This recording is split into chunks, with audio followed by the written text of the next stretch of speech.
Hello everybody, it's Root Beer here with episode 7 of Executioner.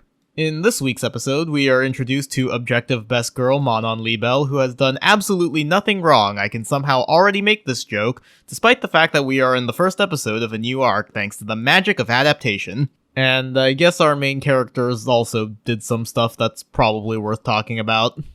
So, jokes aside, our episode begins with our main characters departing on their journey so that Menno can kill Akari for really realsies this time. We have some cute moments of the two of them on the road, and once again, their chemistry is vastly improved by cutting out all of Menno's condescending inner thoughts. Their journey brings them to Libelle, a port city that happens to be right next to a giant wall of fog that contains pandemonium, one of the 4 human errors. Because that's where I would build my city, is right next to the den of ultimate evil. After arriving at the town, Menno decides to splurge a bit after 2 weeks of hard travel and visit a bathhouse. We have a cute little bonding moment between Menno and Akari, where Akari expresses a desire to just travel around with Menno. After that, Momo comes in to brief with Menno. She ran into Ashna on the way to Libelle and kicked her into a pit of gargoyles, which, given how Ashna has acted in previous episodes, is probably her idea of date night. Momo also informs us that Libelle is home to a movement known as the Fourth, a group trying to liberate itself from the current class system of the world. And Flare had previously captured their leader, so as her successor, Menno now has a target on her back, which sets up for some potential conflicts down the line. Momo also proposes the idea of throwing Akari into pandemonium to see if maybe that'll take care of the problem for them. Menno's response that she hadn't considered the possibility is pretty telling. Despite what she thinks, Menno has clearly gotten attached to Akari in the time they've spent together and is starting to hesitate about whether or not to kill her. But despite her reservations, Menno does take Akari out to pandemonium to be killed. It doesn't work, of course, but hey, it was worth trying. While inside the fog, the true Akari came out again to remark that things are still more or less going the way they were in previous timelines. However, right before she gets swallowed up, she notices a beam of light shining in through the fog that wasn't there in previous iterations.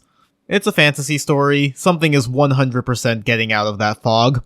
And of course, the whole time that this is happening, Menno is of course feeling guilty about the act. That wraps up what our 2 leads were up to during this episode. However, as I mentioned in the beginning, we are also introduced to a new character in Manon Libelle. As her name implies, her family are the noblesse in charge of this city, and she's currently acting on behalf of her father who is ill.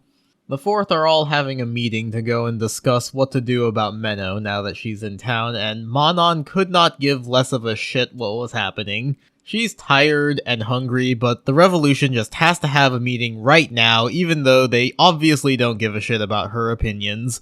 Honestly, relatable. Some interesting things to note about her is that she's got a very Japanese aesthetic going on with the kimono and the fan. She also mentions during the meeting that her mother had been executed by Flare, which means she is very likely the child of a lost one.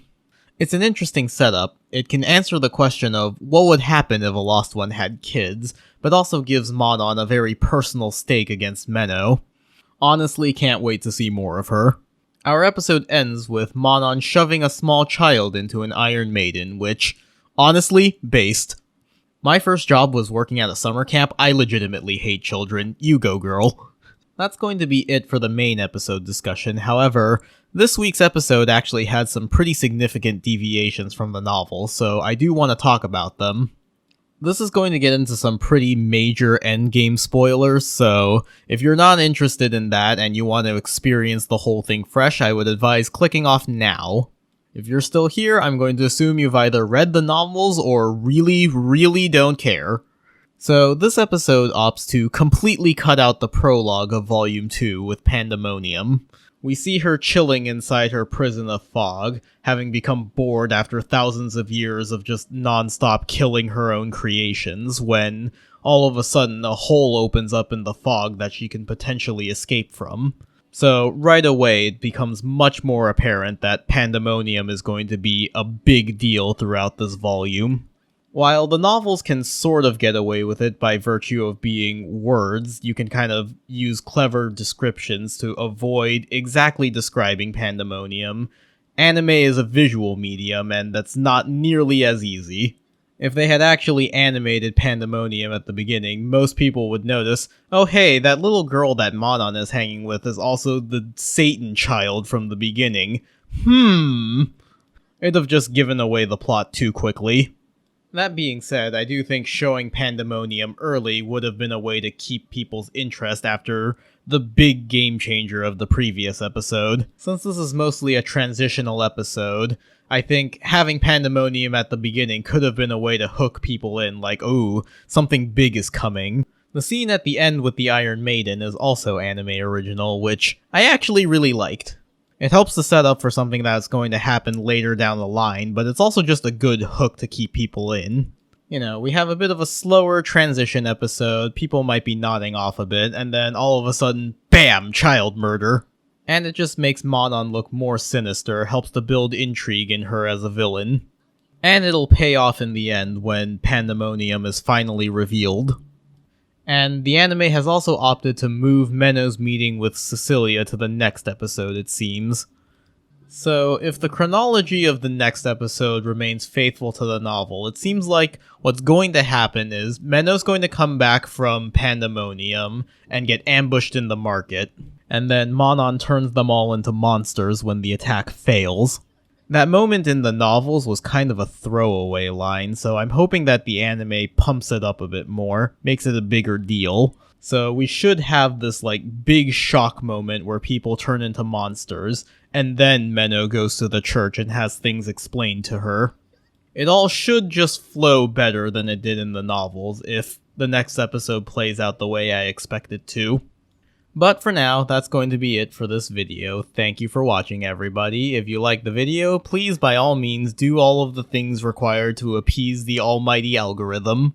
As always, I do my own art for this channel, so if you like the background image in the video, there's a link in the description. You can also follow me on Twitter, I do more art there. It's all executioner stuff right now because I'm needing to devote my energy to these videos, but I do other things too. Thank you again for watching, everybody. Bye-bye.